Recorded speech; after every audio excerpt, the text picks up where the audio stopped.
She knew the law. She enforced it. But when a power-hungry police officer stopped her and refused to acknowledge who she was, the situation took a dangerous turn. Until karma struck back, mercilessly. The road was nearly empty, just a stretch of highway cutting through the night. Streetlights flickered above, their glow reflecting off the sleek black limousine that moved steadily in the right lane.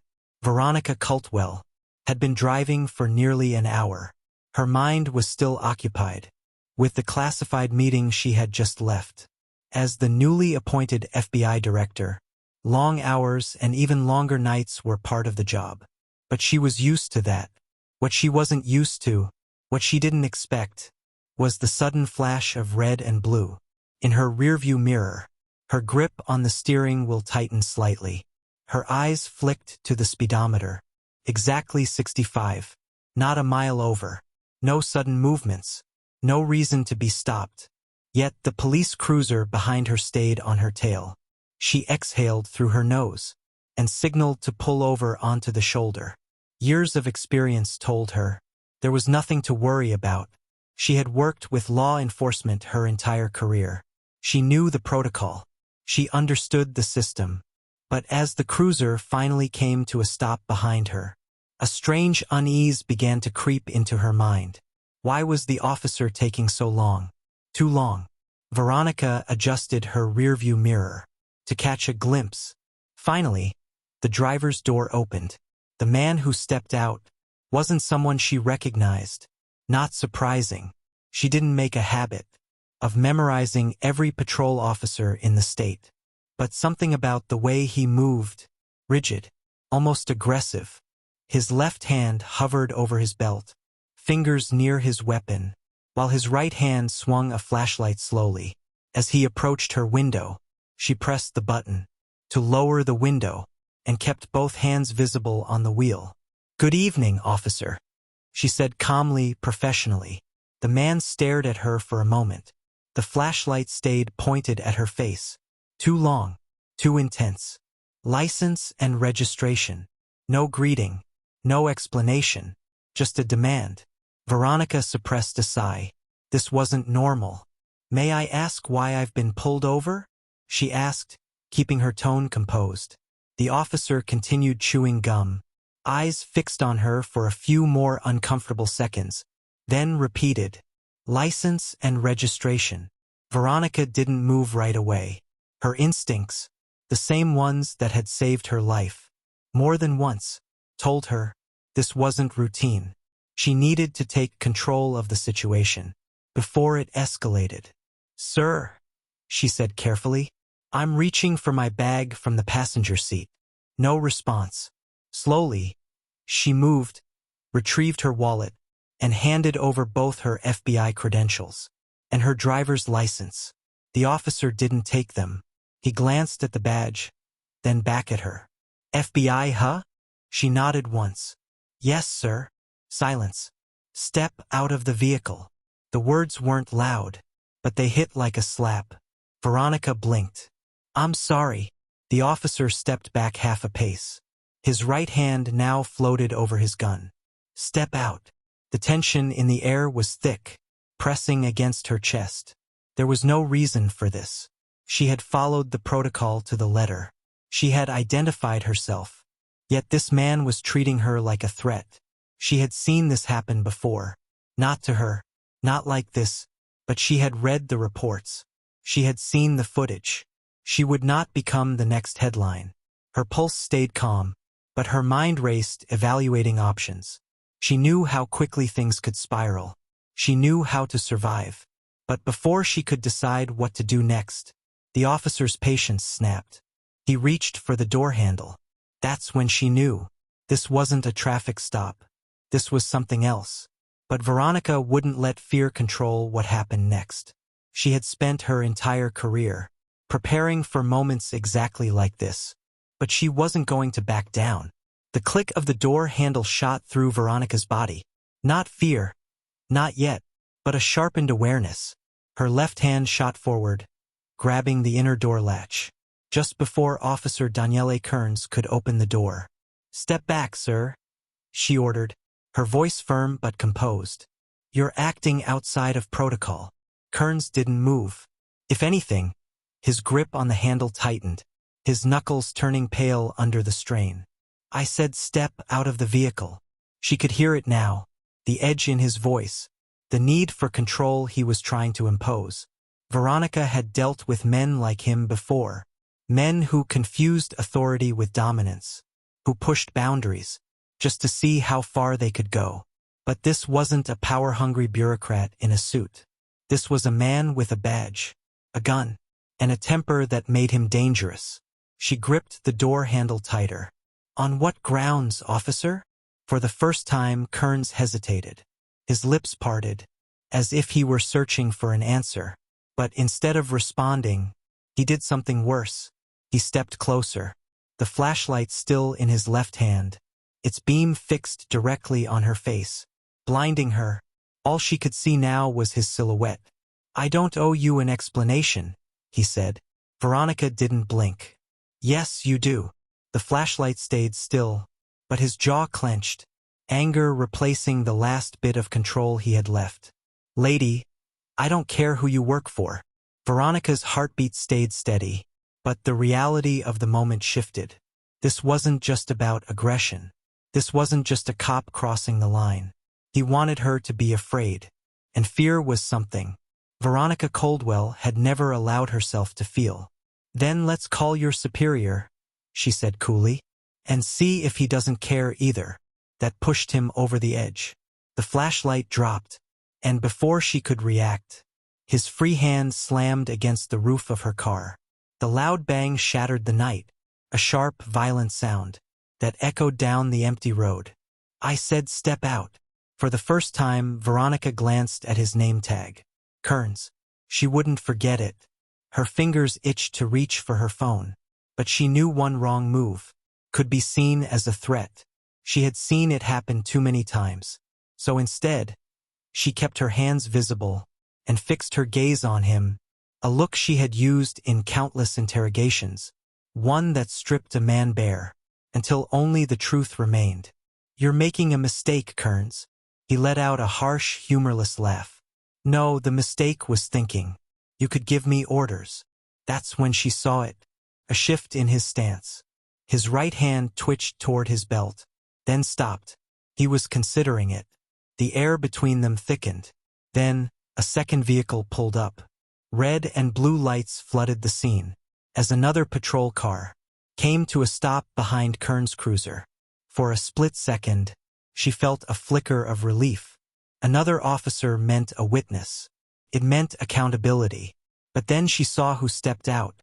Another white male officer, tall and broad-shouldered, no name tag, his face partially lit by the headlights. Kearns didn't even glance at him, which told her everything she needed to know. This wasn't backup. This was reinforcement. The second officer walked up beside Kearns, scanning the scene, before landing on Veronika. "Problem here?" he asked. Kearns grinned. "Just a non-compliant driver." Veronika paused for a heartbeat, measuring her options. She was now outnumbered, and Kearns knew it. The second officer stepped closer. "Ma'am, step out of the vehicle." Not Director Coldwell, not even Miss Coldwell, just ma'am. She had been in dangerous situations before, but this was different. This wasn't a foreign negotiation gone hostile. This wasn't a mission gone wrong overseas. This was home. And right now, home felt just as dangerous. She inhaled slowly, calculating her next move, because if she made the wrong one, she wouldn't be the one writing the report. But they would do it. Veronika could feel the tension in her bones, thick and suffocating. The second officer positioned himself slightly behind Kearns, a silent show of solidarity. This wasn't about law enforcement. It was about power. Her fingers traced routes on the steering wheel. Her mind calculated her next move. If she refused, they would escalate. If she complied, she was at their mercy. There was no good choice.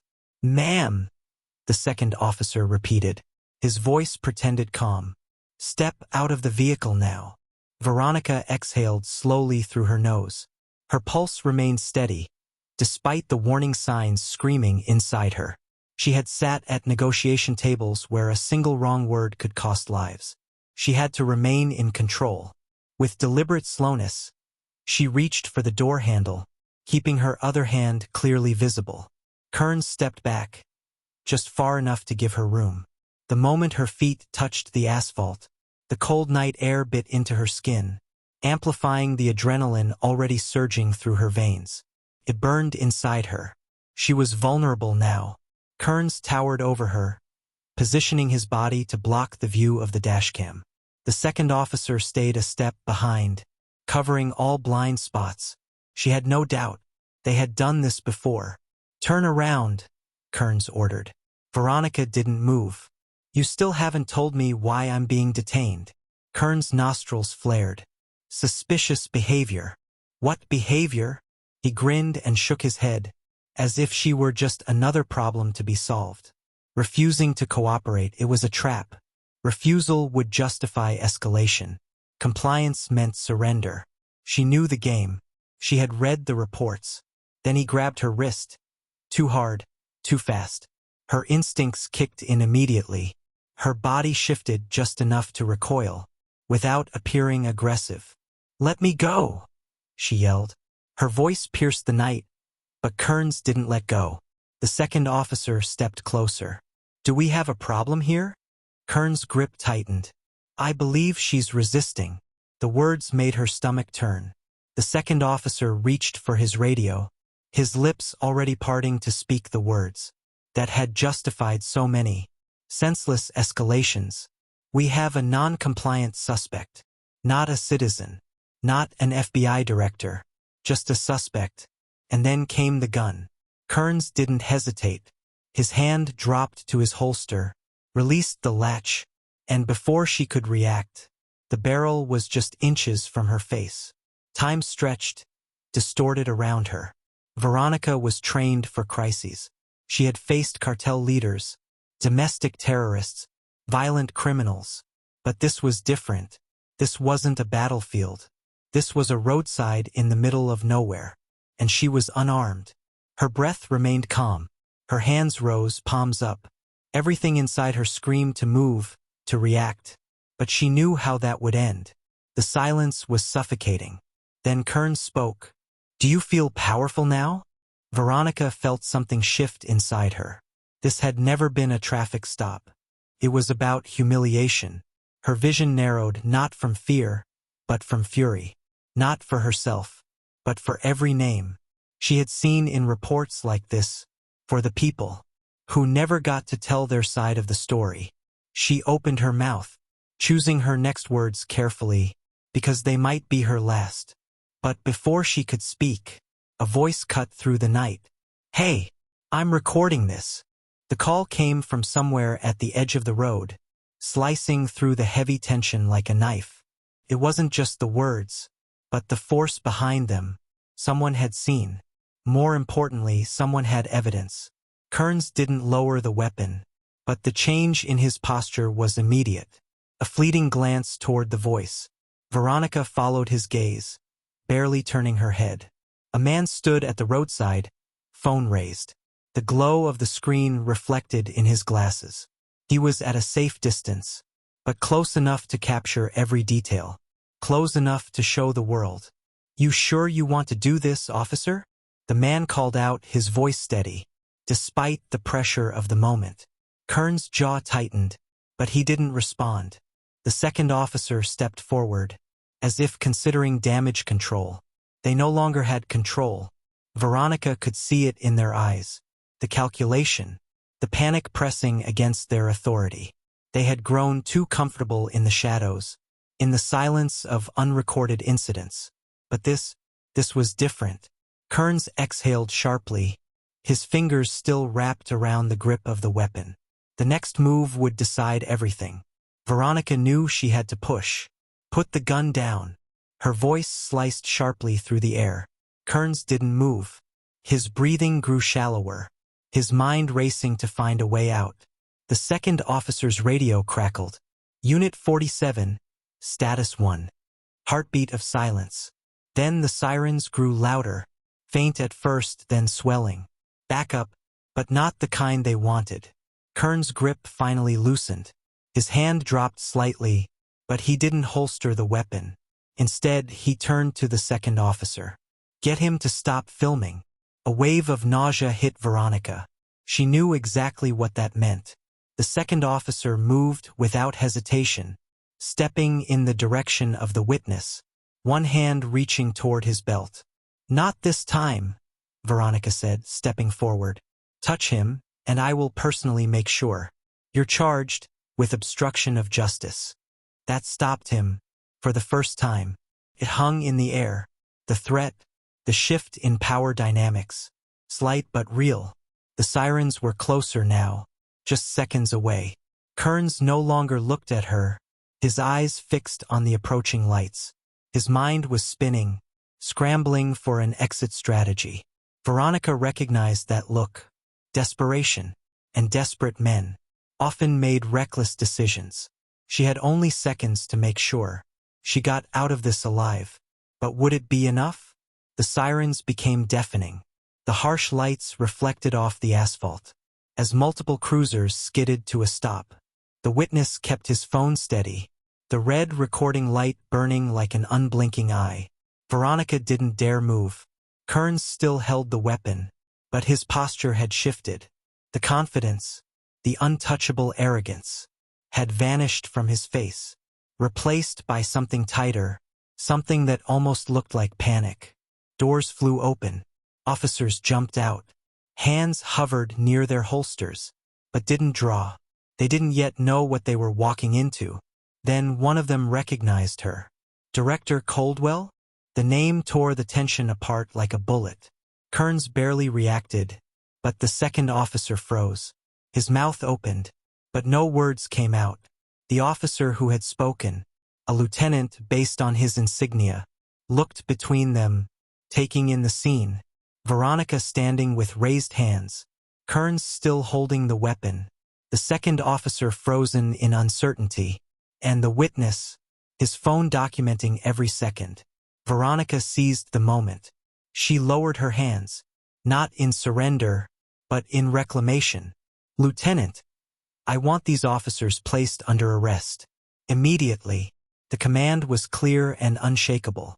The second officer stepped back. Wait! This is not one word. Veronika cut him off. Her voice was razor-sharp, slicing through whatever excuse he was about to offer. I know exactly what's going on here, and so does he. She pointed to the witness, whose phone was still aimed at them. The lieutenant hesitated. Veronika could almost hear the gears turning in his mind.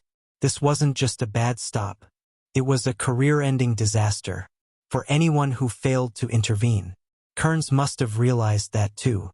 His fingers finally released the weapon, slowly letting it drop back into the holster. His movements were controlled, but his face was full of rage. Veronika held his gaze.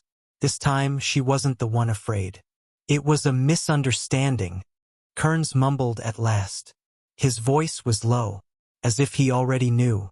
No one would believe that anymore. Veronika tilted her head slightly. Then let's settle this at headquarters. Call internal affairs. Call the district attorney. This isn't going to just disappear. The second officer swallowed hard. His face had turned pale. The lieutenant finally moved. He turned to the nearest officer. Cuff him. Kearns snapped. You've got to be kidding me.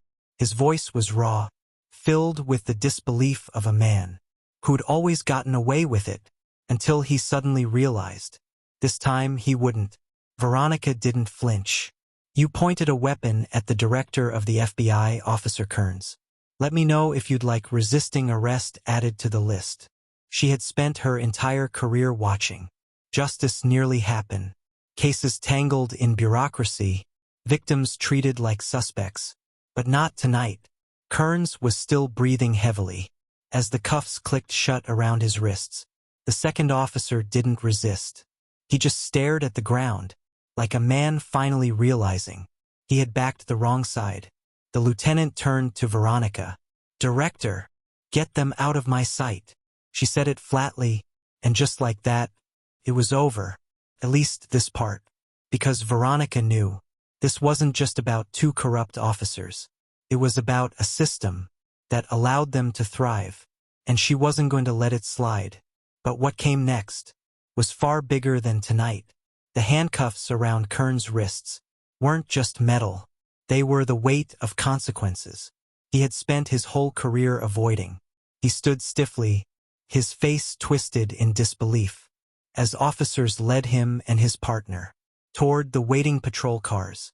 He still believed this wouldn't stick to him. Veronika had seen that look many times.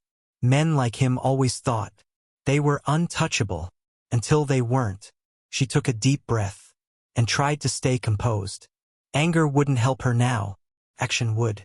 The witness was still there, holding his phone by his side, recording light still on. His eyes met hers. "You okay?" he asked. Veronika nodded. "Thanks to you." He hesitated. "They do this all the time, just not to someone like you." That hit her in a way she hadn't expected. Because he was right. This wasn't new. She just had the power to do something about it. More officers arrived. Some of them looked at Kearns and his partner with barely disguised contempt. The lieutenant, the one who had taken charge, approached Veronika again. "Director Coldwell," he began cautiously, "do you wish to press charges personally?" Veronika shook her head. "This isn't personal. It's systemic. I'll be filing an official report in the morning, and I want internal affairs activated immediately." The lieutenant exhaled, rubbing the back of his neck. "Understood." She wasn't finished. "I also want access to both officers' disciplinary records. Full transparency." He hesitated. Veronika stared him down.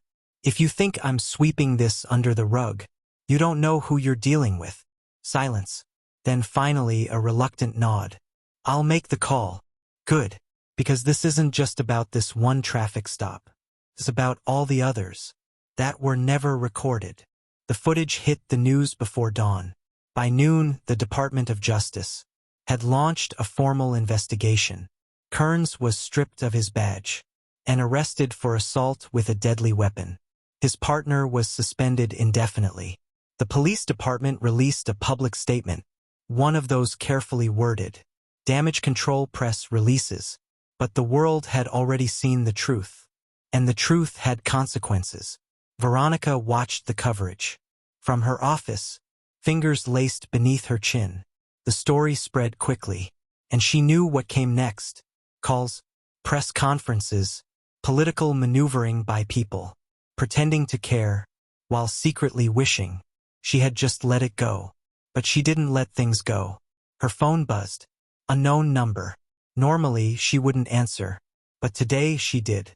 "Director Coldwell?" A pause. Then a familiar voice. "I'm the witness from that night. Just wanted to say, I appreciate what you're doing. Most people wouldn't." Veronika leaned back, exhaling slowly.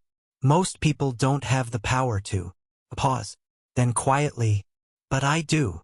And for the first time in a long time, she felt something that was almost hope. Justice doesn't happen in silence. It happens when people refuse to look away and insist others keep looking too. If the story moved you, share it. Speak out, and never let the truth go unheard.